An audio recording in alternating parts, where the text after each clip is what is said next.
Where are the fellas in the room? Oh, look at that. Look at that. Okay, let me ask you to do something. Can you make some noise? Let's hear you. I said men. Women, don't add your voices. Stop helping them out. Men, make some noise. Oh, that's very good. Ladies, you need to teach them because you know we've had more practice. You make some noise. Let them know how it's done.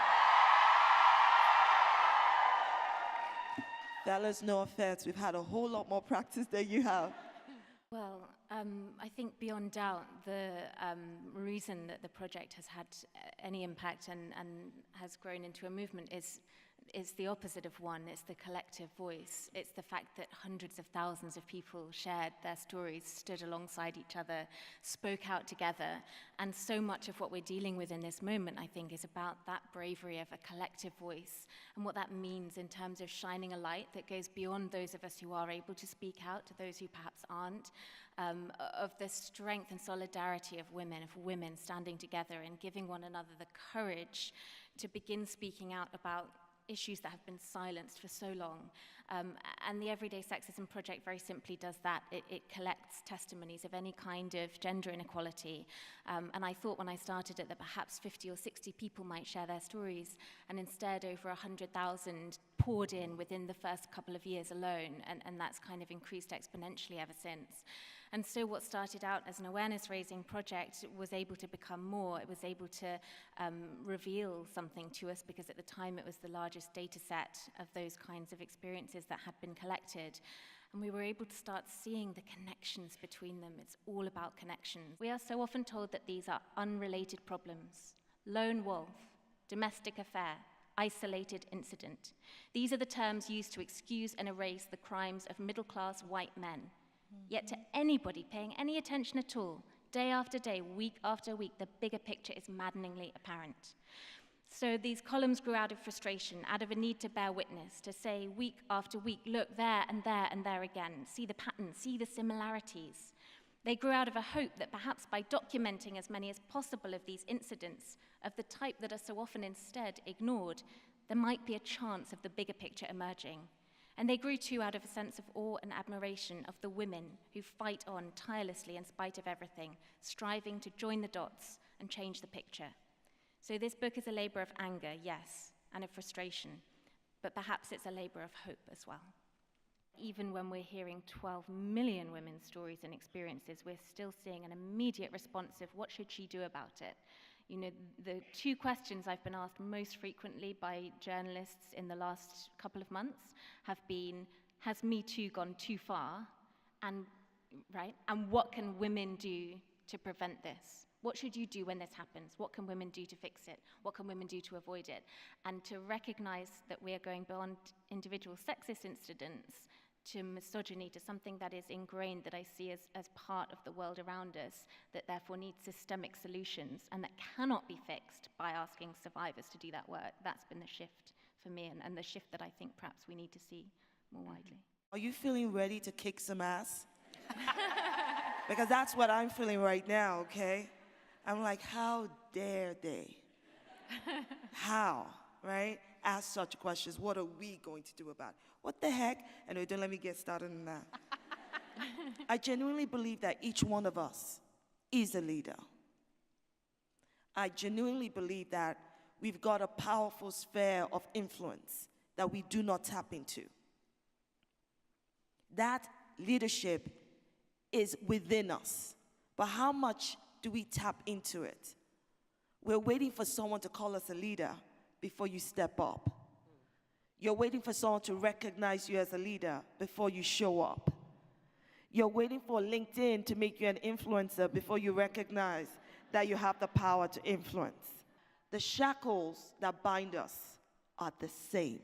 They may differ in weight or length, but quite frankly, it's the same thing trying to hold us back. And what do you do with shackles? Can someone bring more wine into the room? What do you do with shackles? Thank you. Are you going to say, I'm sorry, because I'm black, my shackle has to be broken in a different way? Are you going to say, because I'm middle-class white, my shackle has to be painted this way, it has to look in a certain way? No. Something that binds you, end of story. Do you need to break it? You break it. How do you break it? You use everything you've got, whether it's a hammer, a chisel, you shout at it, you stamp at it, you do whatever you need to do to set yourself free. Whether you believe in your role as an activist or an advocate for something, you can actually be the representation you want to see. When we hear talk about certain things don't have enough representation, I'll give you a perfect example, and this is real, okay? At the march on Sunday, photo opportunity, I noticed that there were only white women right in front of us, right? Remember? I remember, yeah. yeah. And I called it out. Sadie Khan was right next to me, Don Butler, Jude was there. Now, I wasn't going to keep quiet about it, not on my watch. Are you kidding me? I said, right, this doesn't look right. We need to see more women of color in front. And if you do not raise your voice, if you're asking for permission, if you're looking for validation before you open your mouth to speak, my brothers and sisters, you will get nowhere, okay? We have to call things out. If people don't recognize it, maybe at that moment in time, it's not something that is right at their forefront. It is time for a conscious revolution. That revolution means each one of us consciously makes a decision to call out change when it needs to be done. We are all leaders, okay? I do not believe for 1 second that the people that I admire in this world, I am not trying to be them. I, honest to God, don't want to be them. There's so much I like about them, and so much about them I probably would like to emulate. But even in emulating them, I have to adapt it to fit me, because we are each a unique individual. And that is what we should look out for. Activism, advocacy, leadership is not necessarily about shouting. Some of us are very vocal, yes. But sometimes you can be the quiet one, like Rosa Parks. All she did was not get up, and she started a civil revolution. Now she's the kind of badass I like. On July 13th, 2013, when Alicia and myself started to talk about Black Lives Matter, it was really clear for me that I wasn't going to allow George Zimmerman to have the period to the story. He wasn't going to just be able to walk out that courtroom, go home, and sleep that night without us raising hell. And Black Lives Matter turns into what is first a phrase, what is next a hashtag, what is then becomes a political platform, and eventually would become a global network. And that was intentional. You don't just start something, you don't say something, put it online, and it just goes viral. You nurture it, you build it, you support it, you call on other people to believe in it, you sacrifice, and you do it all over again. And Black Lives Matter becomes a call to action. It becomes a cry of urgency. It becomes a moment where we get to say, as Black people and our allies, enough is enough. We will not allow for Black lives to be the sacrifice for the rest of the world to witness. Black Lives Matter is a part of a legacy of the Black liberation movement. It's a part of a legacy of Black people who've been fighting for hundreds of years for our freedom. It's just this iteration is called Black Lives Matter. And so it's really important that we talk about it in the tradition, and the tradition of Angela Davis, Assata Shakur, the Black Panther Party, Ella Baker, Rosa Parks, and to the tradition of some of the most fiercest organizers who sacrificed all they could to make sure that we could be here right now. I think about Angela Peoples, a good friend of mine, and she's the woman who holds up the sign at the Women's March in DC, where she has a lollipop in her hand, and she has a real Black girl. She had a lollipop in her hand and a cap, and she has a sign being like, 54% of white women voted for Trump at the Women's March. Which is a powerful proclamation, because what she was saying in her presence was, I'm gonna show up to this march because I see it as strategic, but I'm gonna also let y'all know you're not off the hook. That's right, that's right. And I think that's where we're at. I think that's where a lot of us are at. We're trying to think about what is the most strategic, what is the most effective, and how do we not compromise our values? How do we not compromise our beliefs?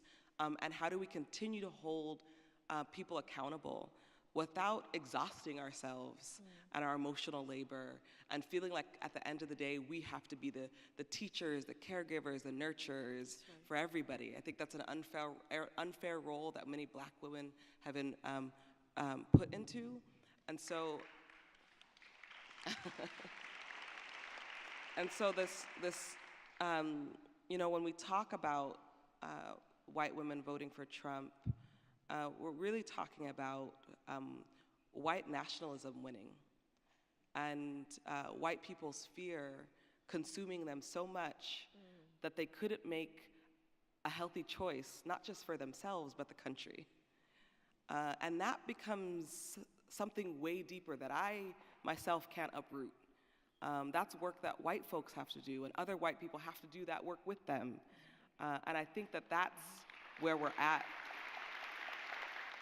For a long time in the feminist movement, there has been this notion, this idea of, so as we have those tools as white women, we need to use those tools, for our sisters.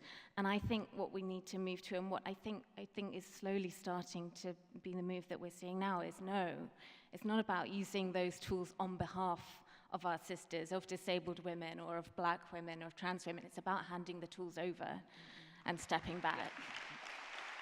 I started to realize pretty quickly in our movement and pretty quickly in relationship to mainstream media that it was obsessed with Black death. That the way in which we were able to get on TV is when someone Black died and it went viral.